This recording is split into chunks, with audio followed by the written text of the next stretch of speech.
everyone, welcome to my channel. So we have started our chapter number 2, the world population of class 12th geography. और इस chapter के अंदर हमने अब तक पढ़ा था patterns of population distribution and density of the population तक हमने डिस्कस कर लिया था। अब आज जो हम टॉपिक कर रहे हैं वो है factors influencing the distribution of population. Means कि दुनिया में अलग अलग जगहों पे कुछ जगहें ऐसी हैं जहाँ पर बहुत ज़्यादा लोग रहते हैं, कुछ जगहें ऐसी हैं जहाँ पर बहुत कम लोग रहते हैं। तो उसके क्या रीज़न हैं, क्या ऐसे कुछ रीज़न्स हैं, तो इसी को ही हम डिस्कस करने वाले हैं। सबसे पहला जो फैक्टर है वो है जोग्राफिकल फैक्टर्स। ठीक है कि जोग्राफी किस तरह से अफेक्ट करती है, नेचर किस तरह से अफेक्ट करता है। चलिए, सबसे पहला है अवेलेबिलिटी ऑफ द वाटर। पानी देखिए हमें हर चीज़ के लिए चाहिए, it is important for the life. ठीक है, इसके बिना तो सर्वाइव नहीं कर सकते हम। जिस तरह ऑक्सीजन इंपॉर्टेंट है उसी तरह वाटर भी हमारे लिए इम्पॉर्टेंट है। अब खाने के बिना तो हम रह जाएंगे कुछ दिन, बट वाटर के बिना हम नहीं रह सकते हैं। तो वाटर तो आप चाहे पिए, चाहे ड्रिंक कीजिए, चाहे कोई भी काम कीजिए, इसको ज़रूरत है। एग्रीकल्चर में भी पानी चाहिए, इरिगेशन के लिए, इंडस्ट्रीज़ में भी वाटर चाहिए, नेविगेशन, कम्युनिकेशन, ट्रांसपोर्टेशन, इनके लिए भी। जैसे आप सी रूट के ज़रिए आप नेविगेशन करना चाहते हैं तो उसके लिए वाटर की ज़रूरत पड़ती है। ठीक है, अब ज़्यादातर जो पॉपुलेशन है वो कहाँ रहती है, रिवर के आसपास रहती है। क्यों? क्योंकि रिवर जो होती हैं उन्हें क्रैडल ऑफ सिविलाइजेशन भी बोला जाता है। जैसे कि अब नाइल रिवर का एग्जांपल ले लीजिए, या फिर इंडिया के अंदर हम गंगा रिवर का एग्जांपल लें, और भी रिवर्स का एग्जांपल लें, तो वहाँ पर क्या है कि लोग ज़्यादातर इन रिवर्स के अराउंड ज़्यादा अपने जो रहते हैं लोग। ठीक है, अब जैसे आप सिविलाइजेशन की बात करें, इंडस वैली सिविलाइजेशन की, तो इंडस रिवर के आसपास जो है लोगों ने पहले बसना शुरू कर दिया। इवन कि आप ले लीजिए मेसोपोटामियन सिविलाइजेशन के अंदर, तो उसमें हमने यूफ्रेट्स एंड टिग्रिस रिवर के बारे में पढ़ा था कि वहाँ पर जो लोग हैं वो रहते थे, किस तरह से वहाँ पर एग्रीकल्चर होता था, नेविगेशन की फैसिलिटीज़ थी, कम्युनिकेशन की फैसिलिटीज़ थी। तो ये सब चीज़ें होती हैं। तो वाटर इसलिए हमारे लिए इम्पोर्टेंट है, और वाटर अफेक्ट करता है पॉपुलेशन को। जहाँ पर पानी ज़्यादा होगा, रिवर वैलीज़ होंगी, वहाँ पर जो है ऑब्वियस है कि पॉपुलेशन ज़्यादा होगी। जहाँ पर पानी नहीं है, अवेलेबल ही नहीं है, तो वहाँ पर पॉपुलेशन भी नहीं होगी। उसके बाद चलते हैं लैंड फॉर्म्स के ऊपर, मींस टोपोग्राफी हो गई। अब ले लीजिए टोपोग्राफी में आप जैसे माउंटेन्स ले लीजिए, हिली एरियाज़ ले लीजिए, तो हम हिमालयस की ही बात कर लेते हैं। तो वहाँ पर क्या पॉपुलेशन ज़्यादा है? आप देखते हैं पॉपुलेशन वहाँ ज़्यादा नहीं है। क्यों? क्योंकि वहाँ पर क्या है, एक तो एग्रीकल्चर प्रैक्टिस नहीं कर सकते आप, दूसरा वहाँ पर इंडस्ट्री सेटअप नहीं है, वहाँ पर आपको वो सारी फैसिलिटीज़ नहीं मिलेंगी जो हम चाहते हैं एक्चुअल लाइफ में। तो ये तो वो तो अलग बात होगी कि आप नेचर में सर्वाइव करें, बट वो पॉसिबल ही नहीं है। उसके बाद हम कहाँ रह सकते हैं? प्लेन एरिया में रह सकते हैं। प्लेन एरिया में एग्रीकल्चर अच्छा हो जाएगा, प्लेन एरिया में इंडस्ट्री सेटअप हो जाएंगी। ठीक है, जैसे गंगा प्लेन का एग्जाम्पल लें, तो इस तरह से लैंड फॉर्म भी अफेक्ट करता है। नेक्स्ट आता है क्लाइमेट। क्लाइमेट किस तरह से अफेक्ट करता है देख लीजिए। अब हार्श क्लाइमेट है, कहीं ज़्यादा ही बारिश हो रही है, कहीं बहुत कम बारिश हो रही है, कहीं बहुत ही ज़्यादा गर्मी है, कहीं बहुत ज़्यादा ठंड है, तो हम वहाँ सर्वाइव नहीं कर पाएंगे। आप ले लीजिए अंटार्कटिका में, आप सर्वाइव कर पाएंगे? नहीं कर पाएंगे। आप सहारा डेजर्ट में सर्वाइव कर पाएंगे? नहीं कर पाएंगे। ठीक है, तो हम नहीं कर सकते। क्यों? क्योंकि वहाँ पर का क्लाइमेट ऐसा नहीं है, हम उसके प्रति हम जो है ऐसे इनहेबिटेड नहीं है ना हम, तो इस वजह से जो है हम हॉट एंड ड्राई जो क्लाइमेट है वहाँ पर भी हम सर्वाइव नहीं कर सकते हैं। तो क्लाइमेट बहुत इंपॉर्टेंट है। इवन कि आप ले लीजिए अलास्का, सर्बिया, जैसे एग्जांपल अभी पढ़ा था एंटार्कटिका के बारे में, तो अलास्का और सर्बिया जैसी कंट्रीज़ हैं, तो वहाँ पर भी बहुत कम लोग रहते हैं। ठीक है, वो भी कहाँ रहते हैं? नेचर के अंदर रहते हैं, इग्लू बना के रहते हैं, वो एस्किमोस कहते हैं उन्हें। उसके बाद है मेडिटेरेनियन रीजन। मेडिटेरेनियन रीजन कौन सा है? देखिए, मेडिटेरेनियन सी जो है ये, इसके आसपास का जो एरिया है ना, उसे हम मेडिटेरेनियन रीजन कहते हैं। और यहाँ पर पॉपुलेशन बहुत ज़्यादा है। क्यों है पॉपुलेशन ज़्यादा? बिकॉज यहाँ का क्लाइमेट बड़ा अच्छा है, प्लीजेंट क्लाइमेट है यहाँ पर। तो लोग ऐसी क्लाइमेट में रहना पसंद करते हैं जो काफ़ी अच्छा हो। जैसे मॉडरेट क्लाइमेट है, अब जैसे हम कोस्टल एरियाज़ की बात करें तो वहाँ पर क्लाइमेट बहुत अच्छा होता है, मॉडरेट टाइप ऑफ क्लाइमेट है, ना ज़्यादा गर्मी है ना ज़्यादा ठंड है, तो लोग वहाँ रहना पसंद करते हैं। तो पॉपुलेशन ऑब्वियस है कि वहाँ ज़्यादा ही होगी। अब हम चलते हैं नेक्स्ट फैक्टर के ऊपर, जो है सोइल। अब सोइल भी तो इम्पोर्टेंट ही है। ठीक है, जो सोइल है, आप बात करते हैं सोइल की, तो सोइल मान लीजिए फर्टाइल सोइल है, तो फर्टाइल सोइल क्या वहाँ पर हम एग्रीकल्चर अच्छा कर सकते हैं। तो इस वजह से जो फर्टाइल सोइल का जो एरिया होता है, जैसे एलुवियल सोइल है, लोमी सोइल है, तो वहाँ पर पॉपुलेशन ज़्यादा होगी। ओके, वहाँ पर सोइल क्या जो पॉपुलेशन है वो ज़्यादा होगी। अगर हम साउथ ईस्ट एशिया की बात करते हैं तो वहाँ पर बहुत फर्टाइल सोइल है। साउथ ईस्ट एशियन कंट्रीज़ कौन सी हैं पता आपको? ओके, तो साउथ ईस्ट एशियन कंट्रीज़ ये वाली कंट्रीज़ हैं, जैसे आप थाईलैंड, जैसे सिंगापुर जैसी कंट्रीज़ हैं, इंडोनेशिया, मलेशिया जैसी कंट्रीज़। वहाँ पर जो है पॉपुलेशन ज़्यादा, क्यों? क्योंकि वहाँ पर सोइल काफ़ी अच्छी है, तो यहाँ पर लोग सर्वाइव करते हैं। इसके साथ अगर आप इंडिया की बात करें तो कच्छ है, वेस्टर्न राजस्थान जैसे जो एरिया है, तो वहाँ पर बहुत कम पॉपुलेशन रहती है, क्योंकि यहाँ पर सोइल अच्छी नहीं है, यहाँ पर एग्रीकल्चर अच्छा नहीं हो सकता। तो ज़्यादा आप देखेंगे northern plain, Haryana, Punjab, UP, Bihar, इन वाली जो साइड जो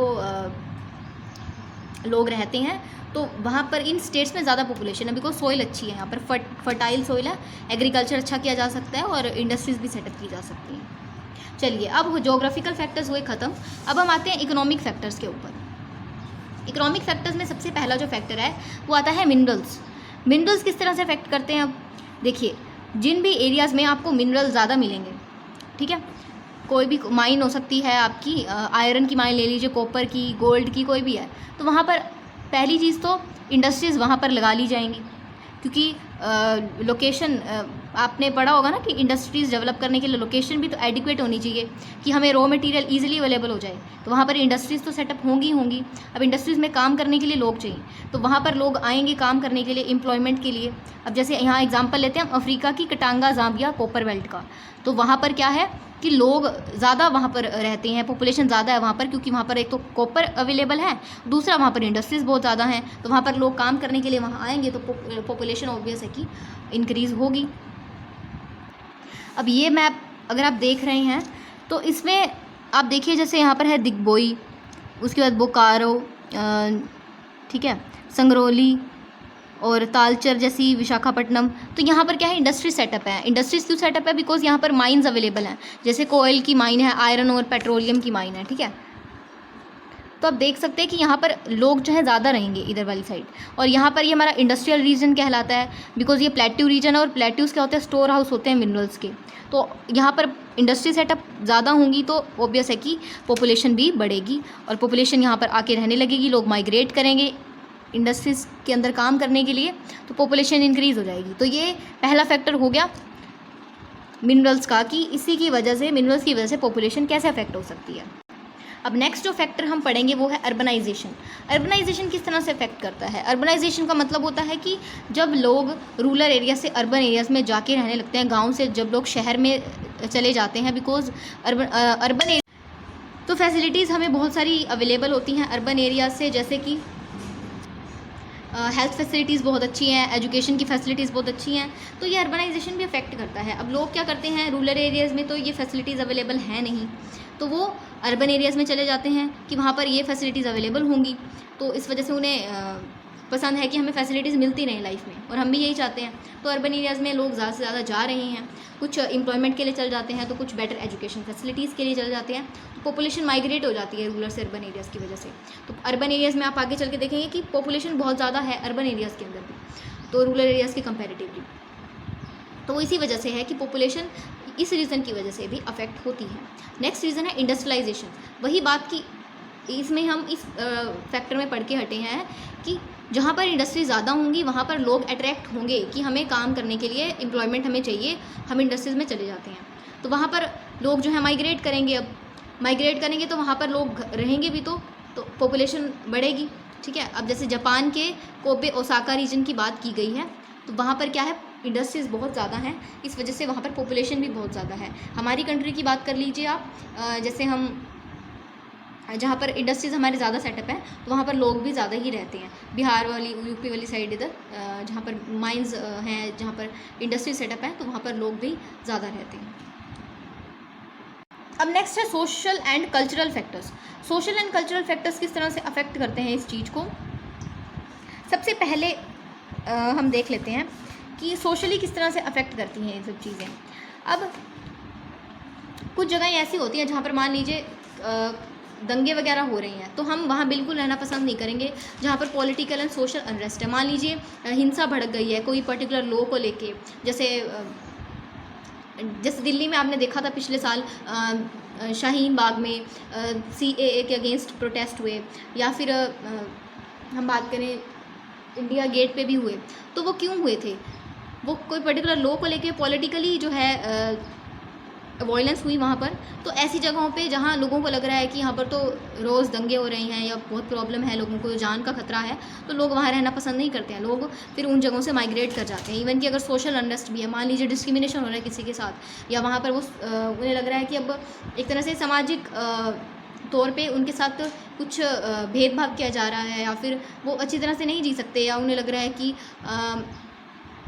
जो है साइलेंस नहीं है, पीस नहीं है, सिक्योरिटी नहीं है लाइफ की, तो वो वहाँ सर्वाइव नहीं कर सकते हैं।